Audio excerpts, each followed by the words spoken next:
Vous êtes où? Vous êtes combien, là? Un certain nombre. Même un nombre certain. En tout cas, bien plus que les autres là-haut. Ah, Marcel, toujours le mot pour rire. Mais dites, quoi encore? Toujours pareil avec les nouveaux. Faudrait les prévenir là-haut. Excusez-moi, mais... Tout doux, mes mères, tout doux. T'as tout le temps. Et même plus, hein, Marcel? Faut vraiment que je me réveille. Sois pas idiote. T'as ton compte, Alphonsine.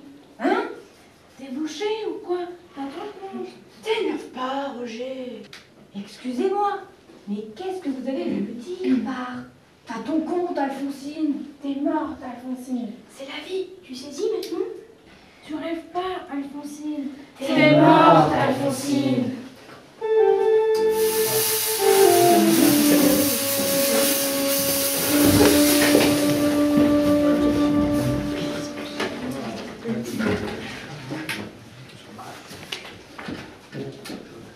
Alors là, moi qui me disais toujours, tu verras bien quand il sera.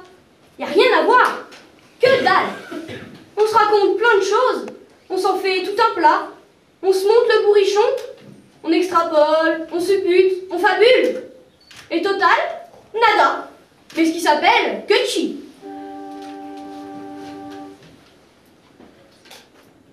Je ne suis pas morte, je repose. Nuance. C'est pourtant gravé dans le marbre. Dors en paix, mon épouse chérie. Alors quoi? C'est pas lire le Roger? Dors en paix. Mais non, tous les jours. Tous les jours il vient. Peux pas s'en empêcher. Dors en paix, mon cul. Dead. I'm a dead man. Completely dead and alone in this darkness of the tomb. Without friends and family. Big shit. Why am I staying in this fucking town? Deadly alone, far away from my LA. Desperately alone for such a long time that I have lost my accent in this froggy country. J'ai vécu comme un porc.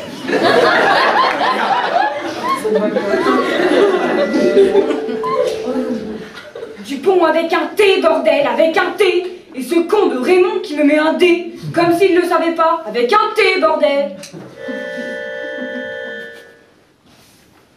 Né le 6 avril 1895. Mère meurt le 8. Père suit le 12. Orpheline. Recueillie par les Rimet. Foudre dans le champ. Jules Rimet, carbonisé. 17 décembre 1903. Émilie Rimet glisse dans le puits. Plouf. Adoptée par les Gautier. 24 mai 1906.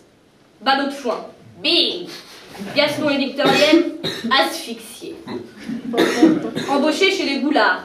5 février 1912. Boulard l'aîné, coup de fourche dans l'intestin. Boulard, puis né en prison. Boulard mère, pendu dans la grange au foin. 20 juin 1920. Mario Marcel. Le Marcel, écrasé le 22 par la loco en gare de Landon. Veuve. 23 novembre. Chute de l'échelle. Dos rompu. Crâne éclaté. Trépassement. 25 novembre. Veillée.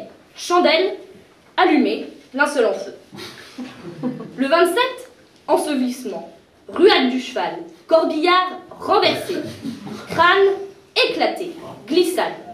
Cercueil éclaté. Thérèse Nacquart emportée. Bras cassé. 30 novembre. Décomposition. Gaz. Explosion. Raymond le Fossoyeur amputé. 4 décembre à minuit. Gilberte la sorcière. Pieux dans mon cœur. Voilà. Fini. Albertine la poisseuse. Ils auraient quand même pu me choisir une autre photo. Pas possible, pas croyable. Rien, rien du tout, du tout. Comme une lettre à la poste, je suis passée. Comme une lettre à la poste. La maman, on l'a mise sur la maman à elle. L'Albert, on l'a mis sur le papa.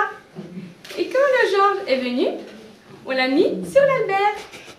Et quand la fille de Georges est arrivée, on l'a mise dessus avec la Christine. Et la Marie, qui était déjà sous le Georges. Et moi, pour le moment, je suis tout au-dessus. J'ai une communication à faire, s'il vous plaît. J'ai une communication à faire. Front ridé, yeux calmes, nez pointu, tempes affaissées, oreilles rétives, lèvres pendantes, pommettes enfoncées, menton ridé et racorni, peau sèche, livide et plombée. Hippocrate a raison, je suis bien morte. Dommage. J'avais pas encore tout dit. Tout écrit.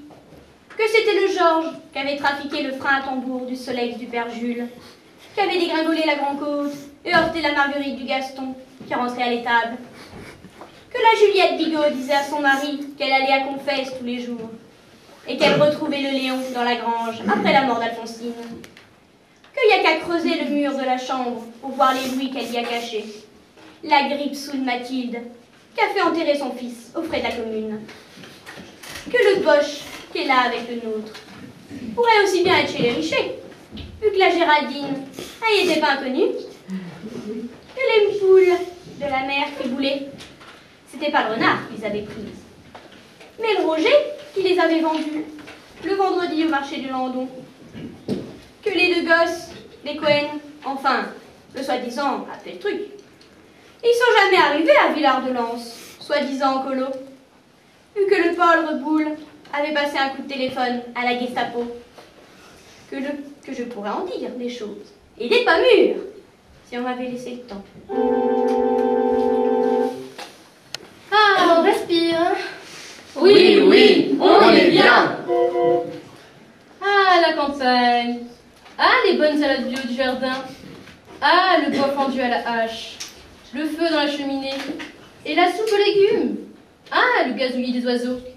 Les petits chèvres du père Régis. Les tisanes de tilleul au coin du feu. Les longues siestes paisibles.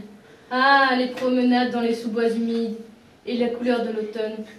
Oh, les beaux cèpes, miam, la poêlée de champignons à l'ail et aux herbes salées. Ah, le paisible cimetière rural. J'ai une communication à faire, s'il vous plaît. J'ai une communication à faire. J'ai toujours pué. Et c'est pas mal la veille que j'arrêterai. À croire qu'ils le font exprès. Derrière moi, la famille Bigot. Des hypocrites, toujours à inviter monsieur le curé pour le déjeuner d'après-messe. À ma gauche, le Georges Vinchon, qui s'est distingué de son vivant par une vulgarité sans nom. Mais le pire vraiment, est à ma droite. Le petit Grangeon, un va-nu-pied, un étudiant bohème, qui se targuait de mettre à feu et à sang notre vieille France. Pour détruire notre système démocratique et libéral. Je ne veux pas être médisante, mais quand même, je pense que quelque part en son monde existe une justice pour ses contestataires. Et je ne peux que me réjouir que le cocktail Molotov lui ait explosé entre les mains. Mais voyez ma condition en ce lieu. Des bigots obséquieux, un blasphémateur incestueux et un bolchevique chevelu. Charmante société. Et encore, à mes pieds, reste une place vacante. Alors je m'attends à tout. À tout, vraiment.